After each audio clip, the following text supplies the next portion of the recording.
Everyone in the office saw it happen.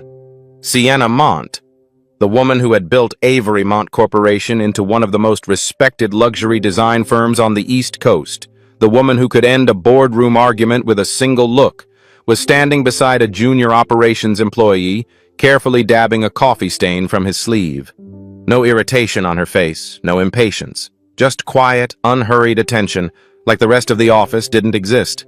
The employee was Camden Brooks, 36 years old, recently divorced, a black single father who had joined the company 3 weeks ago and kept almost entirely to himself. That was the moment Priscilla Mont walked in. She stopped in the doorway, took one long look at her daughter's face, that soft, unguarded expression Sienna never showed anyone, and then looked at Camden. The room held its breath. "So you're the reason my daughter refuses to marry?" The words landed like a blade.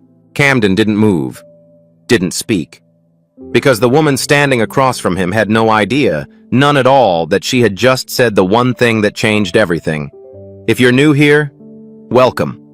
Stories like this one come out regularly on this channel, and every single one is built around real human experiences, the kind that make you feel something. Hit subscribe so you don't miss what's next. Camden Brooks had not planned for any of this. He had planned for the interview, had rehearsed his answers in the car while Jalen slept in the back seat, had ironed his only good shirt the night before, had told himself that if he could just get through the first 30 minutes without letting his nerves show, he had a real shot. He had planned for the commute, for the paperwork, for the learning curve of a new workplace. He had even planned for the awkwardness of being the new face in a department where everyone already knew each other. What he had not planned for was her. 3 months after the divorce was finalized, Camden's life looked nothing like it had at 25. Back then, he had believed, the way young men believe things, with total and unexamined confidence, that he was headed somewhere. He had drive. He had ambition. He had a way of making people feel at ease that had always opened doors for him, even when his bank account couldn't. But years had a way of grinding that kind of confidence down. A marriage that started with real love and ended with two people too exhausted to pretend anymore. A son who deserved better than the silence that had taken over their house in the final year. And a divorce settlement that left Camden with shared custody, a modest apartment, and the quiet, persistent pressure of needing to prove to the courts, to his ex-wife's attorney, to himself, that he was stable enough to be the primary presence in Jalen's life. He was 36 years old and starting over from the bottom. That was the truth of it, and he had made his peace with it. What he could not afford was distraction. Avery Mont Corporation occupied the top 4 floors of a glass tower in Midtown. Camden had looked the company up the night before his interview. Luxury interior design, high-end commercial and residential projects, the kind of firm whose clients were featured in architectural magazines. He had no background in design. But the operations coordinator role was logistics, supply chain, vendor management, work he knew, work he was good at. He had applied without much expectation. He got the call back within 48 hours. His first morning, he arrived early, found the operations floor, and introduced himself to the team lead, a straightforward man named Derek, who shook his hand and pointed him toward an empty desk. The department was efficient, a little understaffed, and grateful for the extra pair of hands. Camden felt the tension in his shoulders ease slightly. This was manageable. This was fine. And then the elevator doors opened. He had stepped in on the 3rd floor to grab a document from the operations archive. The elevator was supposed to be a staff car. No one had told him about the executive-level access restriction. When the doors opened again, he was on the top floor, and she was already inside, reaching for the button. They saw each other at exactly the same moment. Sienna Mont had changed in the 18 years since they had last stood in the same room. Of course she had. But there was something in the line of her jaw, the way she held her shoulders, that was so precisely the same as the girl he remembered that Camden felt the floor shift under him. She stared at him. He stared at her. The elevator doors began to close, and neither of them moved. "Camden?" Her voice came out quieter than she likely intended. "Sienna." His came out the same way. The doors closed. The elevator held them in suspended silence for 3 full seconds. Then Sienna reached out and pressed the lobby button, and Camden pressed it too, and they both pulled their hands back at the same time, and the absurdity of it was almost enough to break the tension. Almost.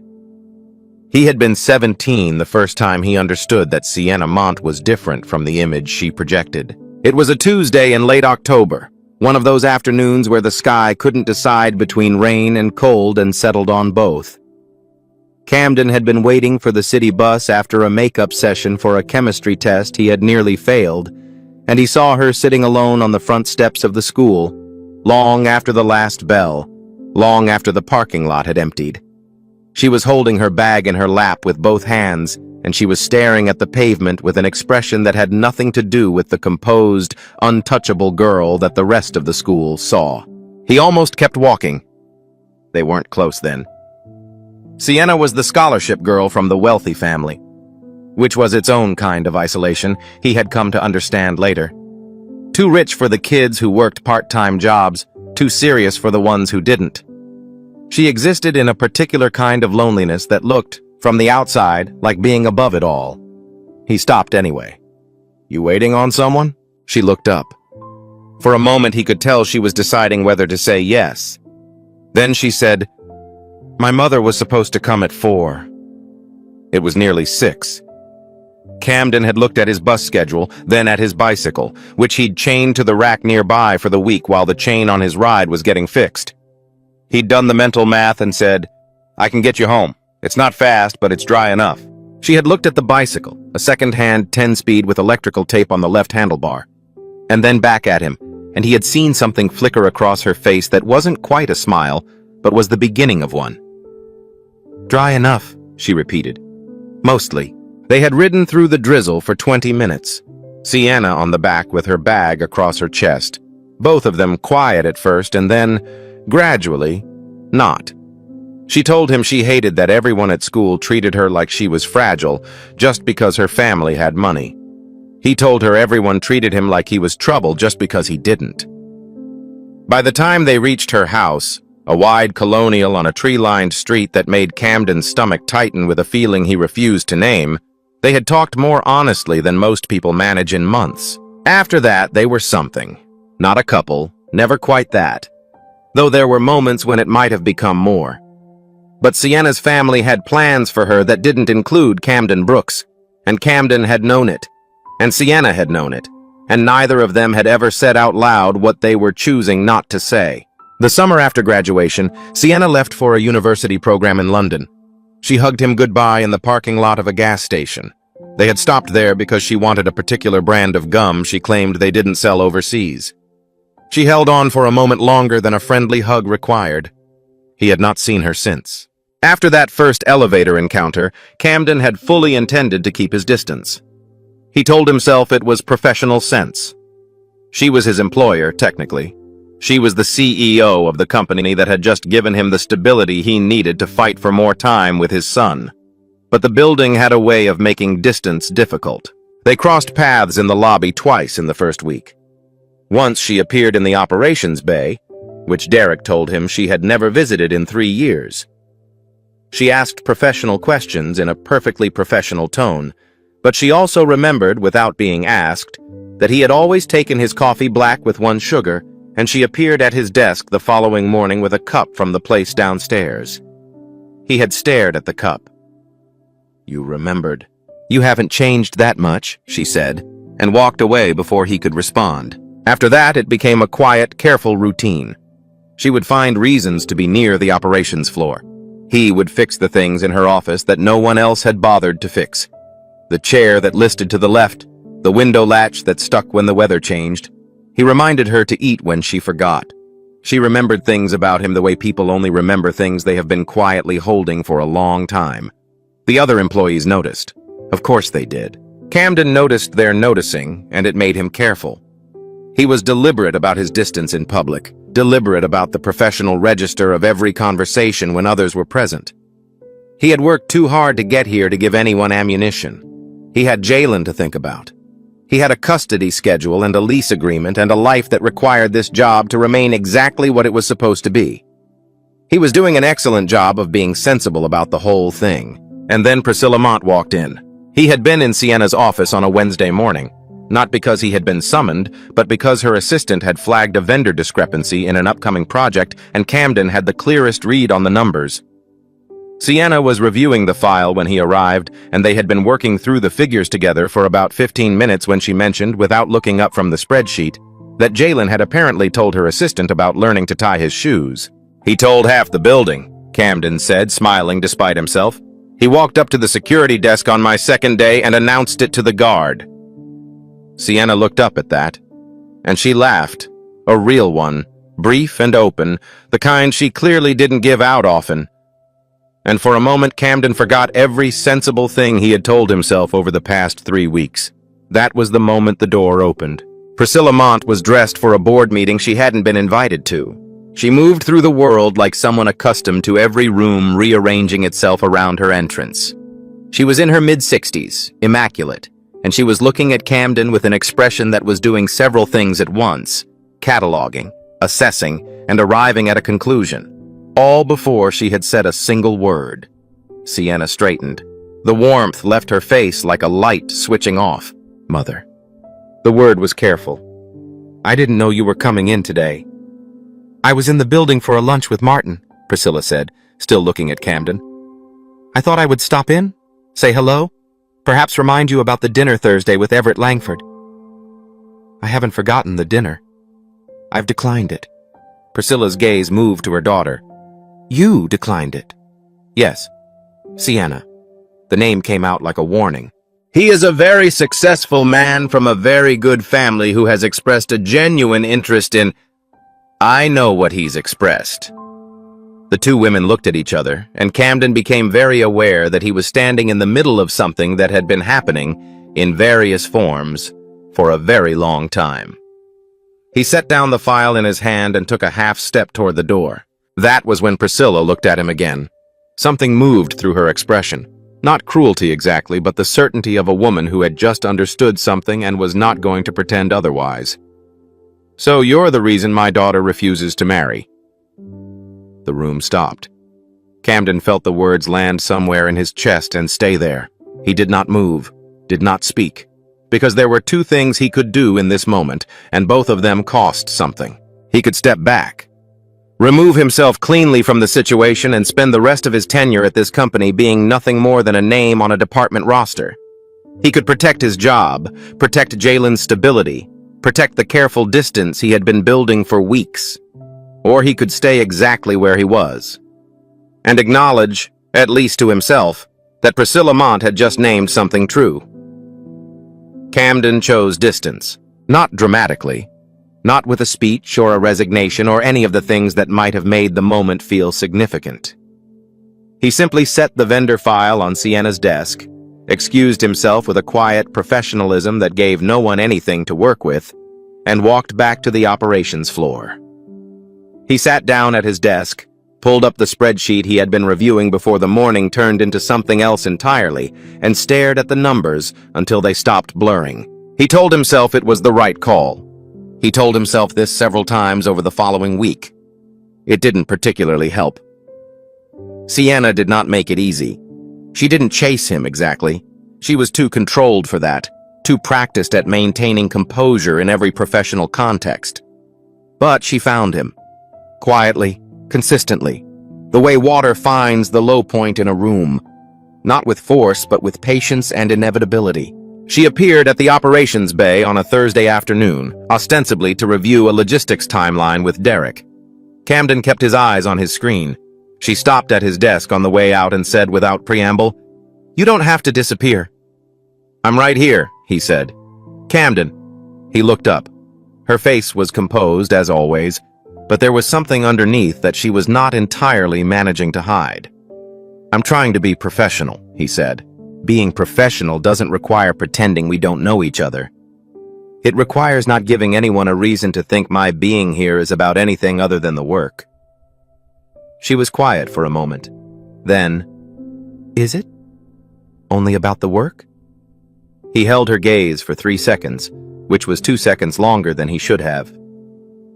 "I'll have the vendor reconciliation on your desk by end of day," he said. She left without pushing further. But she came back the next day and the day after that, and Camden began to understand that Sienna Mont, who had spent 18 years becoming a woman who needed nothing from anyone, had decided there was one thing she was not willing to let go of quietly. On a Saturday, Jalen came to the office. It was not planned. Camden had been called in for a half day to manage an urgent shipment issue, and his regular sitter had canceled. And Jalen, 8 years old, with his father's steady eyes and an opinion on everything, had sat in the corner of the operations bay with a library book and a bag of pretzels and conducted himself with the kind of dignity that made Camden's chest ache with pride. Sienna had been in the building. She had walked past the operations bay, glanced in, and stopped when she saw Jalen. Camden watched her face do something he had never seen it do in any meeting or boardroom. It simply opened.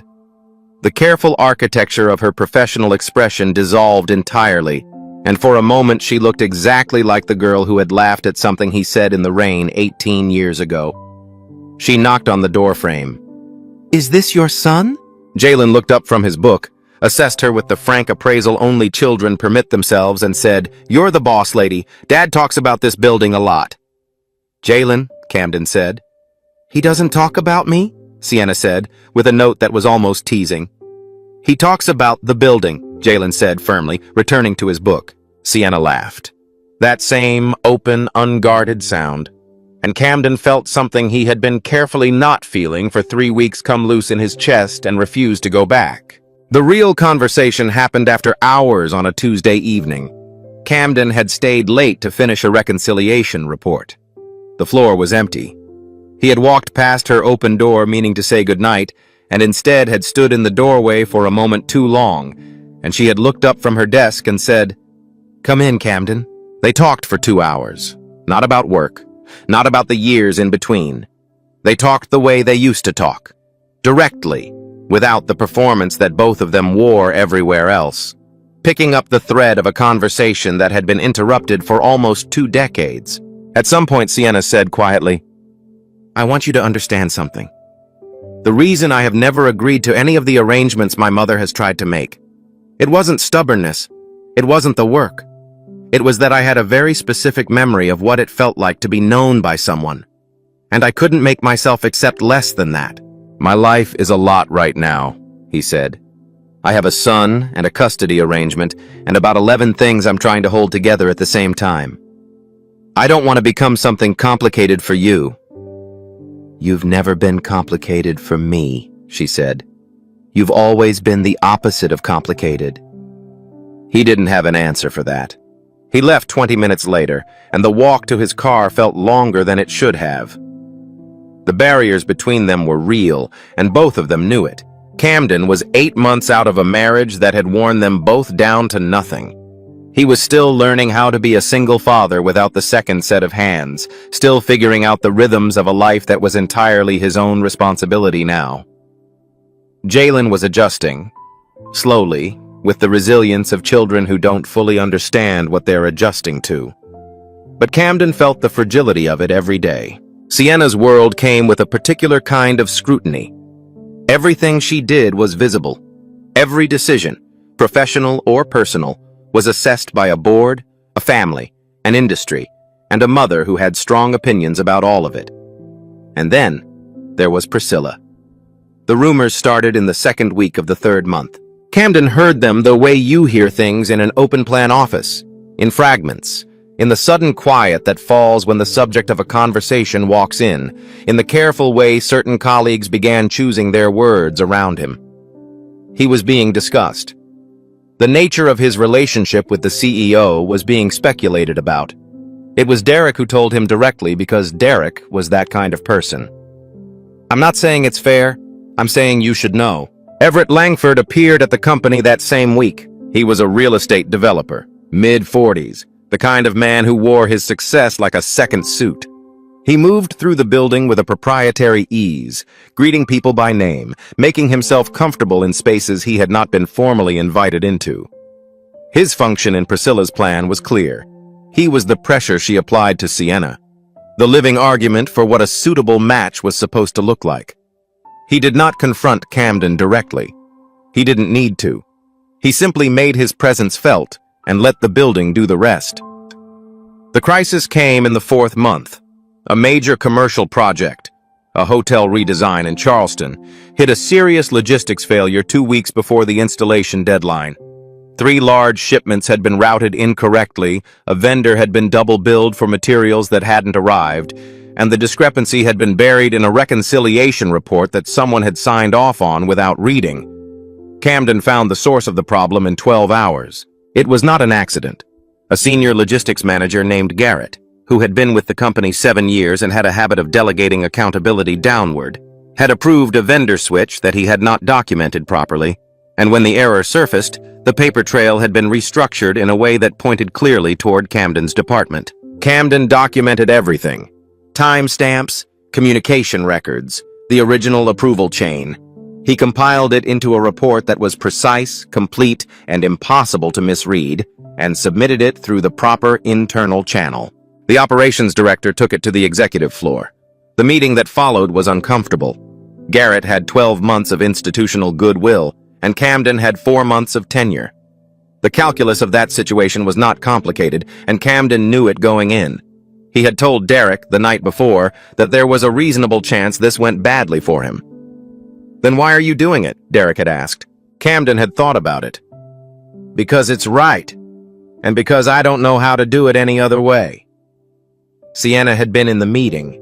She reviewed the documentation herself and said, in the precise and unambiguous language that was her professional signature, that the evidence was clear, that the department responsible was not Camden's, and that the company's next step was to address the source rather than the convenient target. Garrett was placed on a performance review.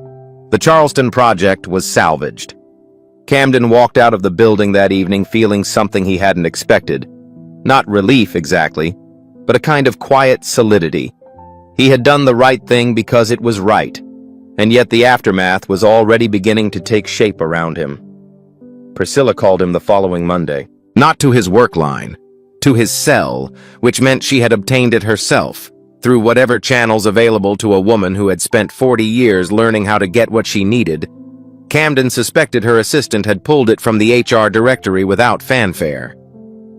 He answered on the third ring. They met at a coffee shop 2 blocks from the building. Priscilla arrived before him, already seated, with a cup of tea she was not drinking. "You're a good worker," she said. "I've been told. The Charleston situation, that took integrity." "Thank you. I'm not flattering you. I'm establishing that I'm capable of seeing clearly." She set down her cup. "My daughter has spent 20 years building something in an industry that did not make it easy for her. I will not watch her risk it." She described the open position in Philadelphia, a lateral move, a clean solution. "You're asking me to transfer," Camden said. "I'm asking you to consider what you actually have to offer her, and whether the honest answer to that question is enough." The words landed exactly where she had aimed them. Camden said nothing for a long moment. Then, "I appreciate your time." He sat in his car for 15 minutes before driving home. That evening, Sienna came to his apartment. She had never been there before.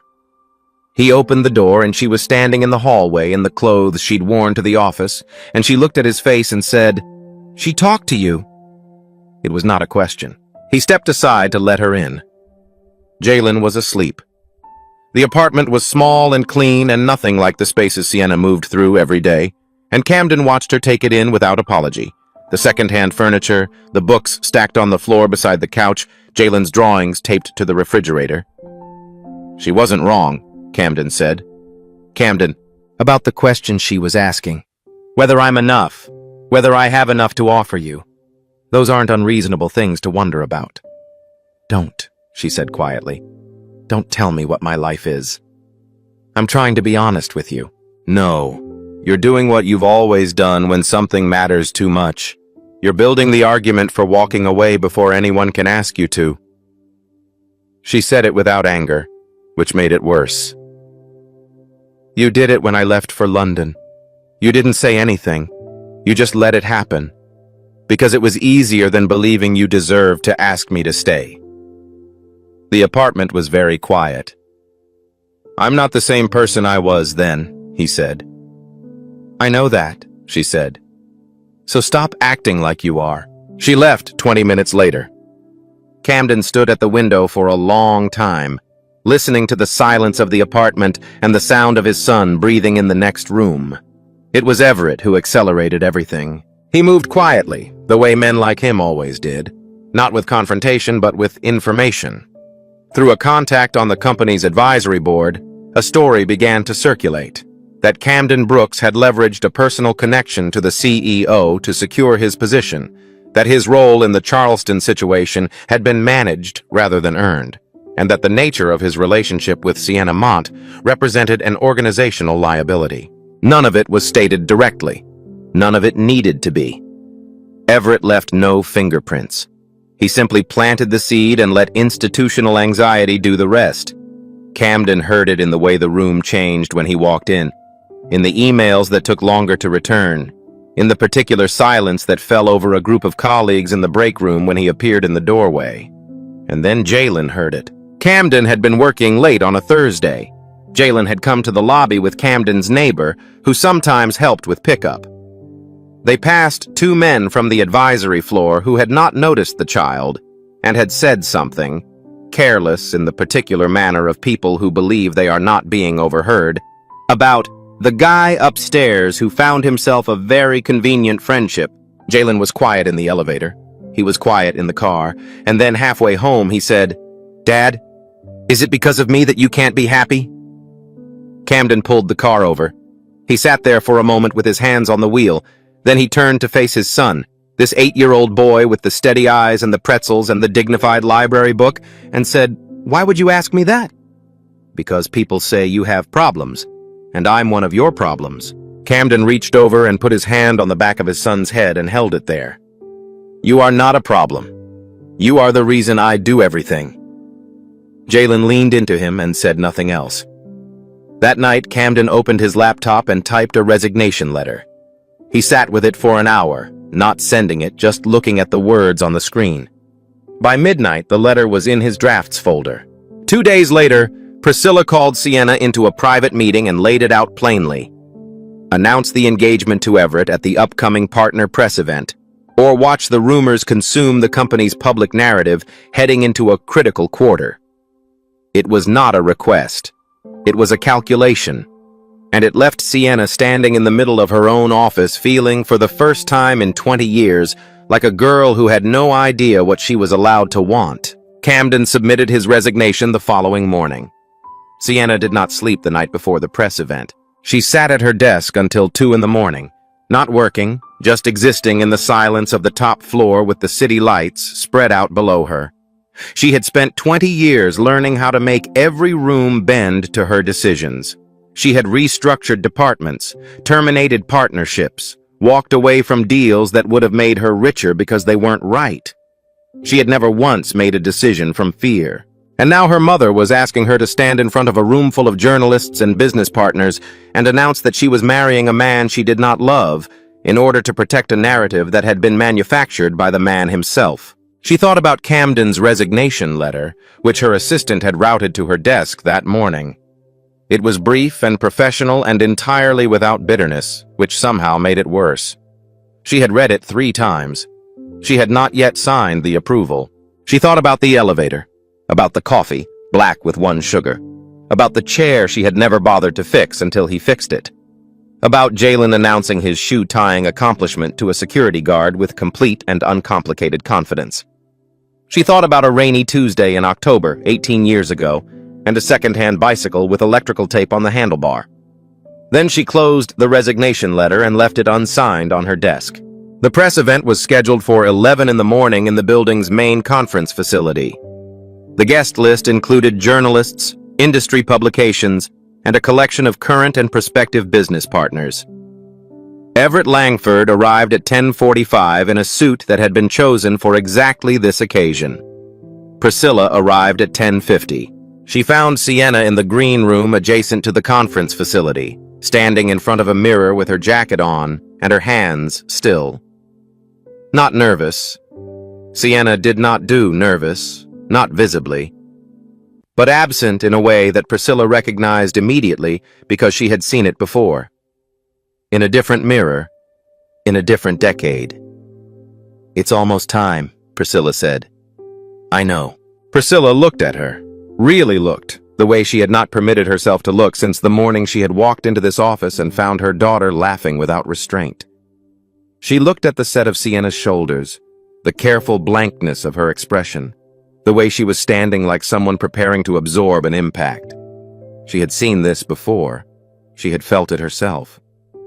41 years ago, in a different green room, before a different announcement. She did not say anything. She straightened her own jacket and walked out to take her seat. The room came to order at 11. Sienna walked to the podium with the measured confidence that was her professional signature, and the room gave her its attention immediately and completely. She thanked the attendees. She spoke briefly about the company's current projects, the Charleston completion, the upcoming expansion into the Pacific Northwest market. She was precise and warm and entirely in command. Everett sat in the front row, waiting. I also want to address something directly, Sienna said, because I believe clarity serves everyone better than ambiguity. The room shifted. There have been circulating narratives about this company's internal operations and about a specific member of our team. I want to be unambiguous. Those narratives were manufactured, not observed, not reported. Manufactured by parties with a financial and personal interest in destabilizing this company's leadership at a critical moment. Everett's expression did not change. He was too practiced for that. I have documentation compiled by our legal team over the past 72 hours, which establishes a clear pattern of coordinated information dispersal originating from sources connected to a prospective business partner. Sources operating in direct conflict with the fiduciary interests of this company. She paused. That documentation has been shared with our board and will be made available to the relevant parties following this event. The room was very quiet. Camden Brooks, our operations coordinator, identified and resolved a critical logistics failure 4 weeks ago that saved this company an estimated $400,000 in penalties and preserved a client relationship we have held for 11 years. He did this accurately, thoroughly, and without being asked to go beyond the scope of his role. The suggestion that his position here is anything other than earned is not supported by a single piece of evidence, because no such evidence exists. Everett stood up. He did it with the practiced ease of a man who had learned that confidence, projected correctly, could substitute for almost anything else. Sienna, I think there may be some confusion about— Sit down, Everett. She said it the way she said everything from that podium, clearly without heat, with the absolute authority of someone who knew exactly where the ground was under her feet. He sat down. I will not be making a personal announcement today. I will not be making one next week or next month or at any point at the direction of someone else's interest. My company is not a negotiating tool. My life is not a press release. She looked out at the room. Avery Mont is what it is because the people who built it chose integrity over convenience at every juncture. I intend to continue that. She stepped back from the podium. The room sat with it for a moment. Then someone began to clap. One of the journalists, which was unusual, and the sound moved through the space like something releasing. Camden was in the parking structure. He had driven to the building that morning without fully deciding to. He had sat in the car for 20 minutes with his resignation letter in a sealed envelope on the passenger seat, telling himself he had come to deliver it in person because it was the professional thing to do, and knowing, with the part of himself that had stopped accepting his own evasions, that that was not why he had come. Jalen had been at school. Camden had dropped him off at 7:45, and Jalen had climbed out of the car, shouldered his backpack, and then turned back and said with the directness of a child who has not yet learned to soften things, "If you love her, don't leave like you don't matter, Dad." Camden had watched his son walk through the school doors. He had sat in the empty parking lot for 6 minutes. Then, he had driven to Avery Mont. He walked in through the side entrance during the tail end of the press event, rode the elevator to the top floor, and walked to Sienna's office. She was already there. She had come back before the event fully dispersed, needing a moment away from the room, from the cameras, from Everett's carefully managed exit. She was standing at the window with her jacket still on, looking at the city below. She heard him come in and turned. They looked at each other across the office. Camden was still holding the envelope. "I came to bring this," he said. "I know. I'm not sure I'm going to give it to you." "I didn't sign it," she said. Camden set the envelope down on the chair near the door. "Jalen told me something this morning." "What did he say?" Camden crossed the room, deliberately, the way he did things when they mattered.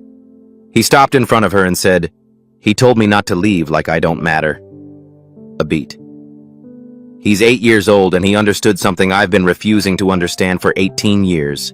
Sienna's composure, the last thin layer of it, finally broke. Not into tears exactly, but into something quieter and more complete. The careful architecture of her expression came down, and she was just herself. The girl from the school steps, the woman at the window, the person who had spent 2 decades holding a particular standard that exactly one person had ever met. "I'm sorry," Camden said, "for the elevator, for the distance, for letting you stand in that room today without—" "You're here," she said. "That's enough." He reached out and took her hand. She let him.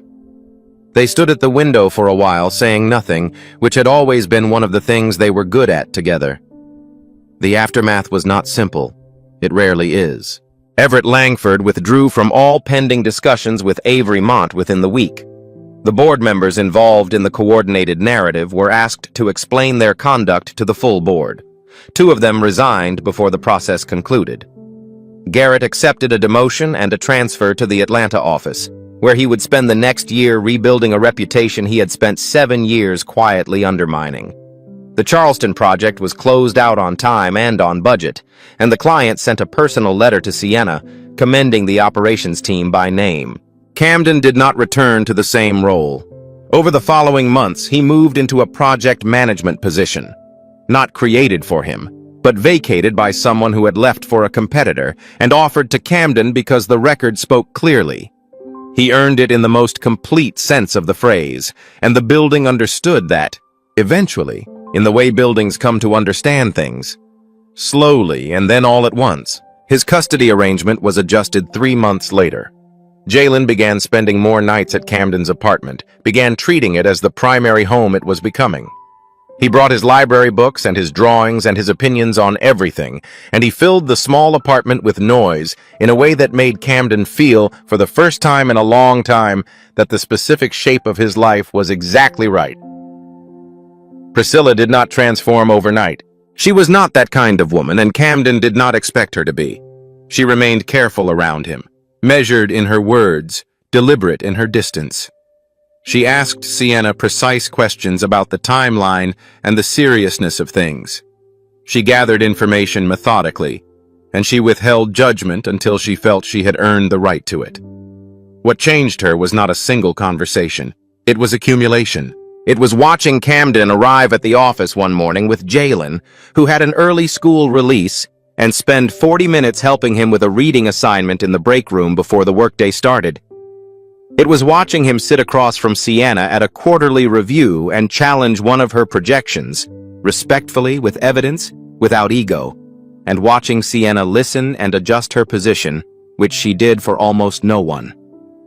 It was the particular way he spoke about Jalen, which was never with the obligatory tone of a parent performing parenthood, but with the plain, unglamorous, absolute love of someone for whom that relationship was the organizing fact of his entire life. One evening in late autumn, Priscilla appeared at Sienna's office without calling ahead. Sienna was reviewing a proposal. Camden was at the small conference table near the window, helping Jalen with a math worksheet. The boy looked up when Priscilla entered, said, "Hi," in the matter-of-fact way he said most things, and returned to his work. Priscilla set a white bakery box on Sienna's desk. "I was near the French place on Clement Street. They had the almond ones you like. I ordered too many." Sienna looked at the box, then at her mother. "You ordered too many."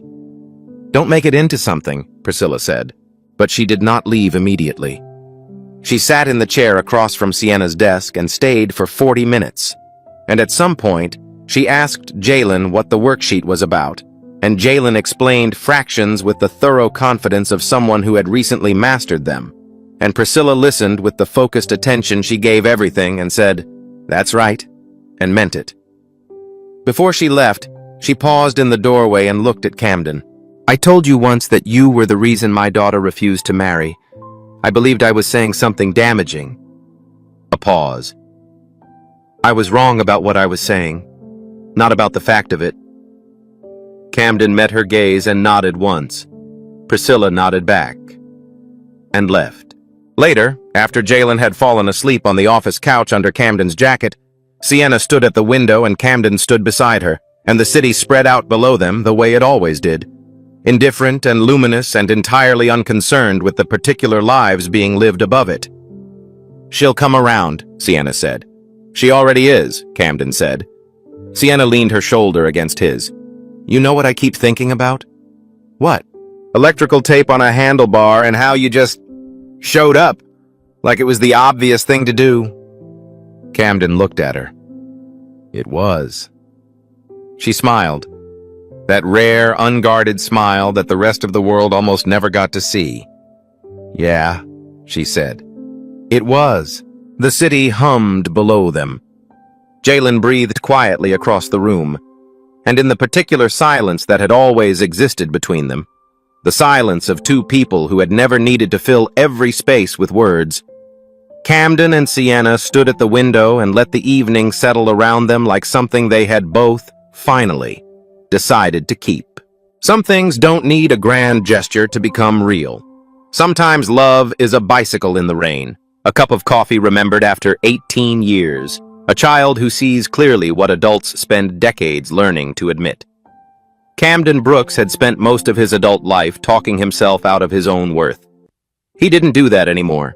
And if this story reminded you that you are enough, exactly as you are, with everything you're carrying, then it did what it was meant to do. Stories like this one are what this channel is built on. If you found your way here and this one stayed with you, subscribe. There's a whole library of them waiting and a new one coming sooner than you think. Thank you for listening.